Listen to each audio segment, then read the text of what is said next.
Hello and welcome, future Dolphins. Congratulations on your recent admission to our school. My name is Xavier, and I'm a fourth year student here at CSU Channel Islands. Today, we are highlighting the psychology program, and here with us, we have Dr. Melissa Sankey, Assistant Professor of Psychology. Hello, Dr. Sankey. How are you doing today? I'm good. How are you? I'm doing well, thank you.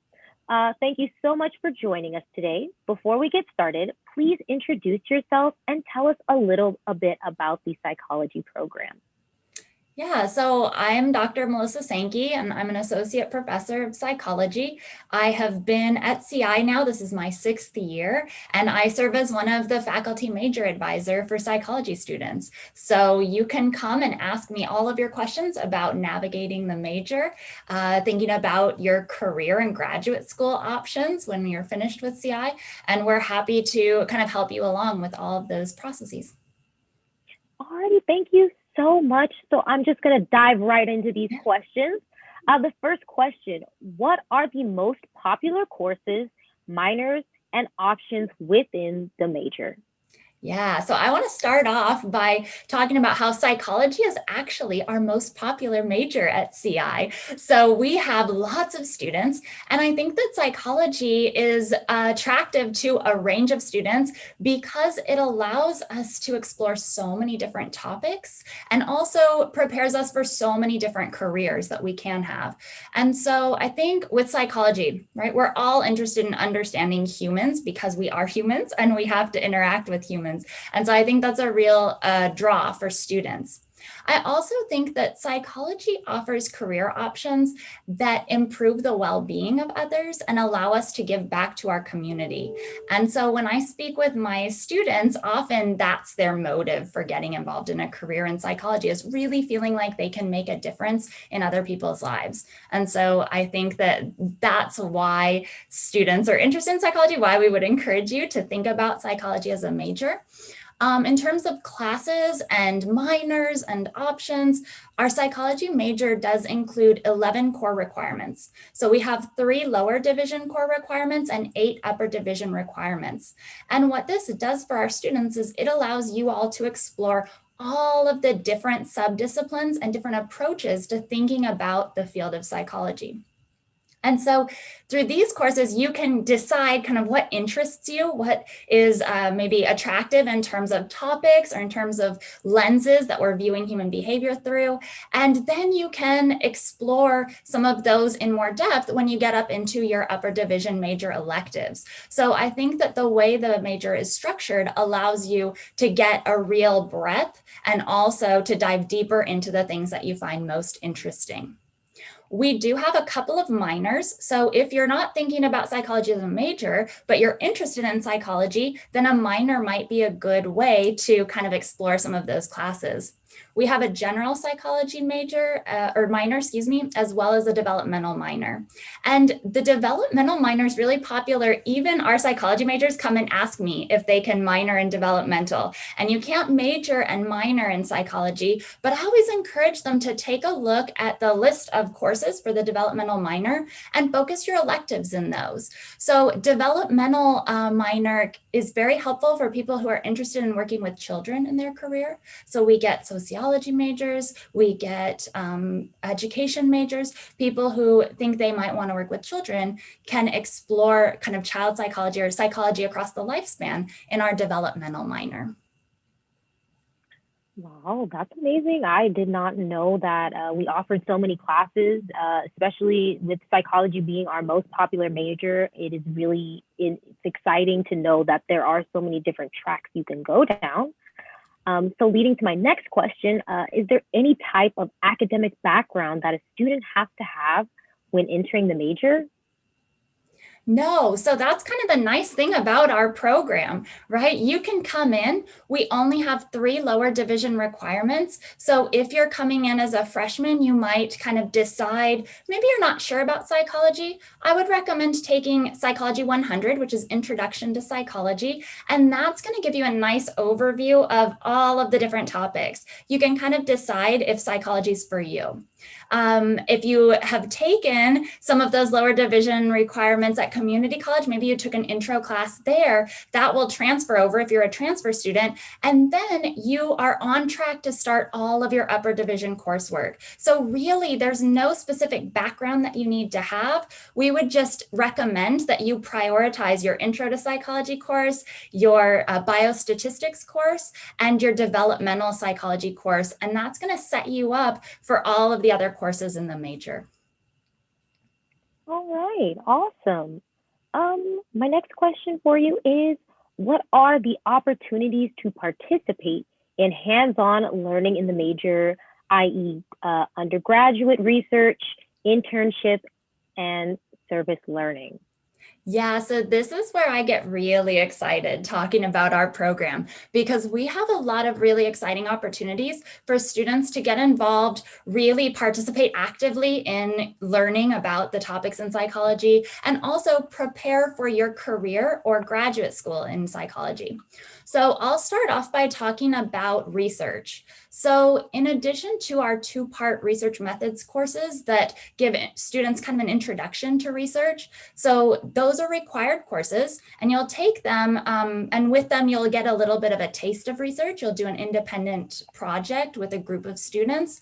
But in addition to that, your psychology faculty work on research, and we work on mentoring students in independent research. So I want to really encourage students to look for those Psychology 494 and 497 courses that allow you to work more closely with psychology faculty on some research.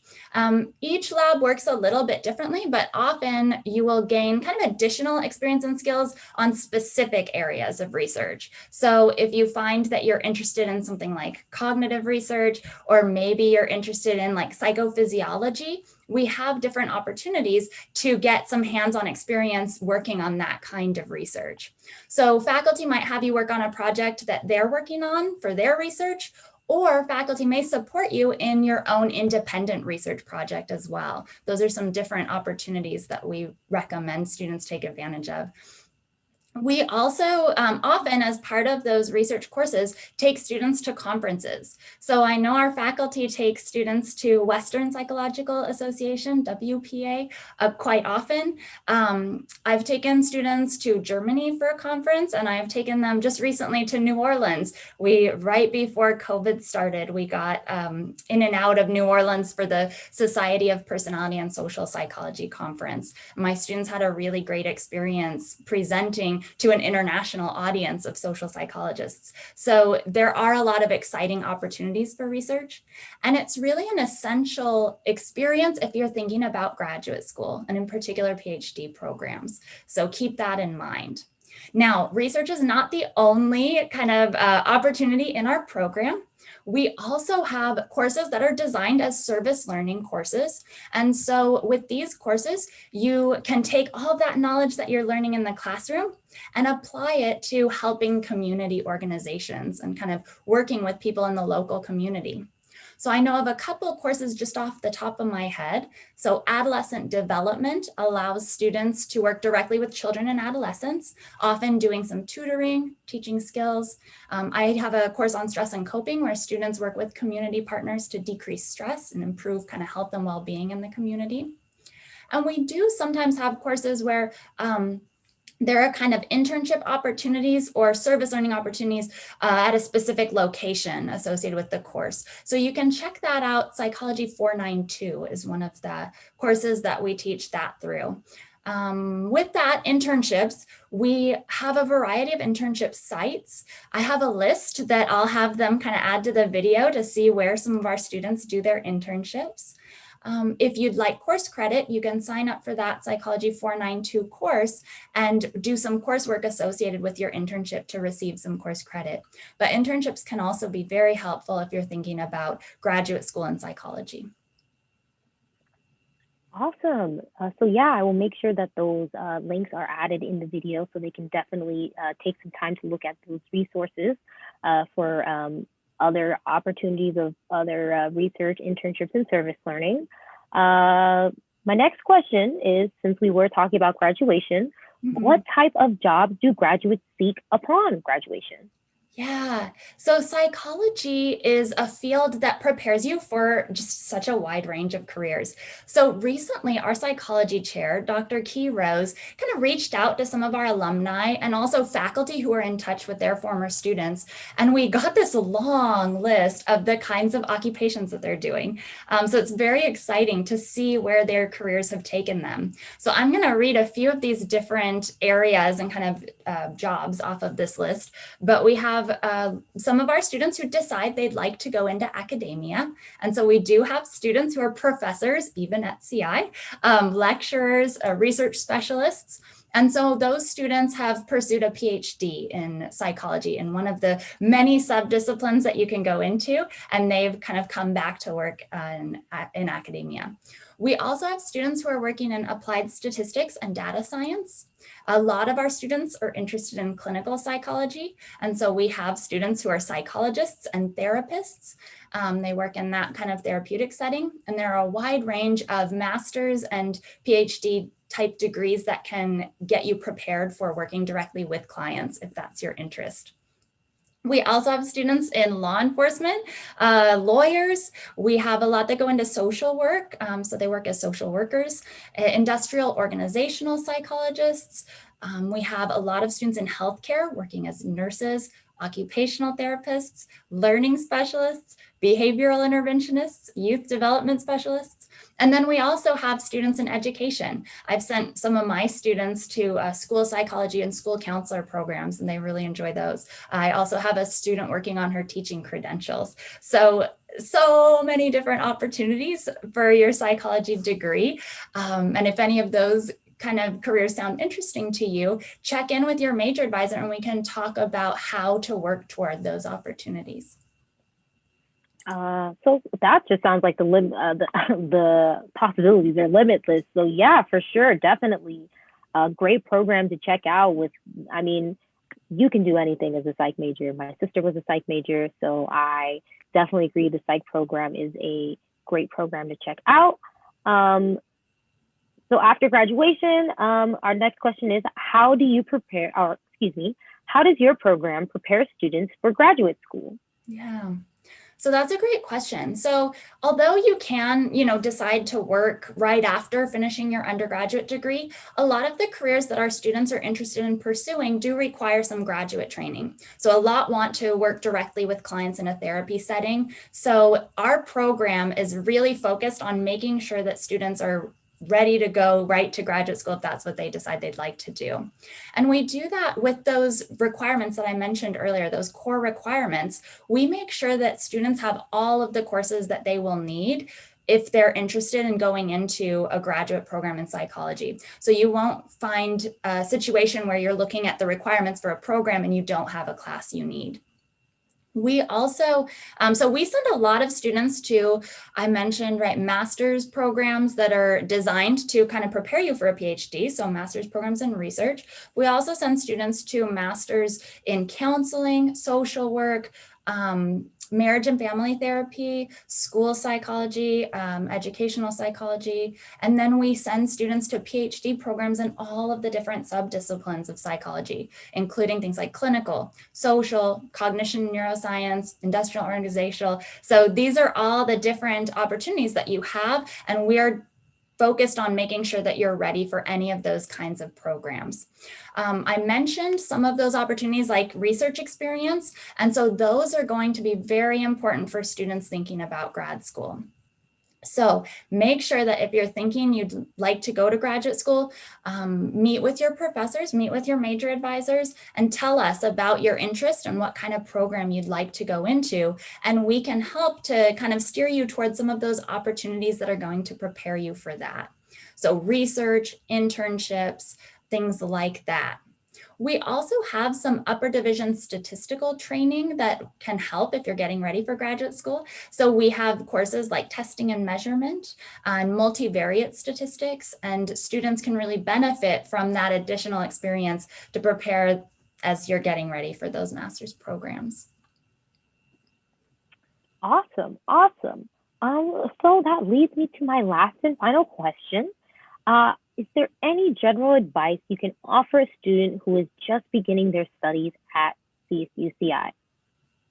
Yeah, so it's a very exciting time, right? When you are starting on this journey. But I think it's really important when you're a new student, whether you're new to college and this is your first year or you're transferring in, I think it's really important to build yourself a support system. And that will include people that you know in your classes. So building up kind of those social networks, connections for if you have to miss a class, people who can help you out, people to form study groups with, but also knowing about the resources that we have here at CI on our campus, as well as knowing that your faculty are all here for you. So all of your professors and your faculty advisors, we all want to help you to achieve your goals as well.